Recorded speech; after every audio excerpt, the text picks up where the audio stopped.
कारण मित्रांनो, आज आपण RSI हे इंडिकेटर पाहणार आहोत. तर आपण आज RSI काय काम करते आणि RSI ची सेटिंग पाहणार आहोत. RSI ची सेटिंग कशी लावायची आणि ते कशा पद्धतीत काम करतं हे पाहणार आहोत. आपण स्क्रीनवर जाऊन पाहूया की RSI ची सेटिंग कशी आहे आणि RSI हे काम करतं. त्याचा एक रूल आहे, मी तो रूल सांगणार आहे. चला तर जाऊया आपण स्क्रीनवरती जाऊन RSI ची सेटिंग आणि RSI चा रूल पाहणार आहोत. स्क्रीनवरती आलो आहोत आणि इथं RSI ऑलरेडी लावलेला आहे. तर आपल्याला RSI लावायचे नसले तर आपल्या कोणत्याही डिमेंटवरती जाऊन आपण इंडिकेटरमध्ये जायचं आहे. इंडिकेटरवरती क्लिक केल्यानंतर तिथं आपल्याला सर्च करायचं आहे किंवा पहिल्यांदा ऑलरेडी तुम्ही लावलेलं असेलच तिथे आपल्याला रिलेटिव्ह स्ट्रेंथ इंडेक्स हे सर्च करायचं आहे. हे सर्च केल्यानंतर आपल्याला तिथं क्लिक करायचं आहे. त्याच्यावर क्लिक केल्यानंतर ऑटोमॅटिक खालच्या बाजूस दिसेल. नंतर आपल्याला इनपुटमध्ये जायचं आहे. इनपुटमध्ये गेल्यानंतर आपल्याला खाली स्क्रोल करायचं आहे. कोर्स SOURC वर क्लिक करायचं आहे आणि तिथं आपल्याला HL2 हे क्लिक करायचं आहे. नंतर खाली स्क्रोल करायचं.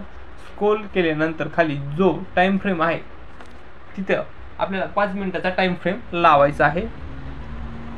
बाकी सेटिंग आहे तशी ठेवायची आणि स्टाईलमध्ये जाऊन आपल्याला RSI ला आपल्याला जो कलर पाहिजे तो लावायचा आणि नंतर बाकीचे आहे ते सेटिंग ठेवायची.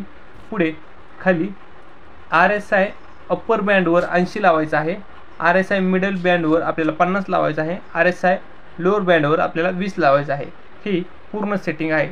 जर सेटिंग कळाली नसली तरी मी डिस्क्रिप्शनमध्ये सेटिंग टाकतो, तिथे आपल्याला कुठे काय लावायचं हे सांगेलच.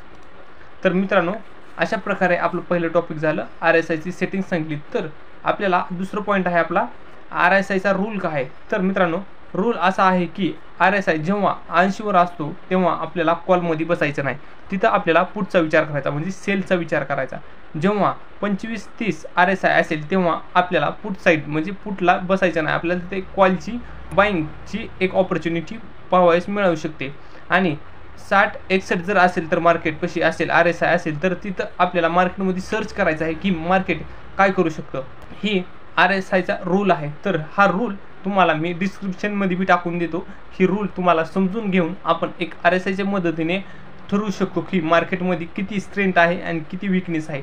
तर विकनेस हे 50च्या खाली म्हणजे 60च्या खाली विकनेस आणि 60च्या वर जर RSI असेल तर मार्केटमध्ये स्ट्रॉंगनेस आहे. अशा पद्धतीने आपण RSI समजून घेऊ शकतो. याच्या पुढच्या व्हिडिओमध्ये तुम्हाला सांगतो की RSI वर आपण ट्रेड कसा करायचा. अशा प्रकारे RSI ची सेटिंग आणि RSI चा रूल आहे. तर मित्रांनो, आपण मार्केटमध्ये RSI च्या आधारे आपण मार्केटमध्ये विकनेस आणि स्ट्रॉंगनेस पाहू शकतो.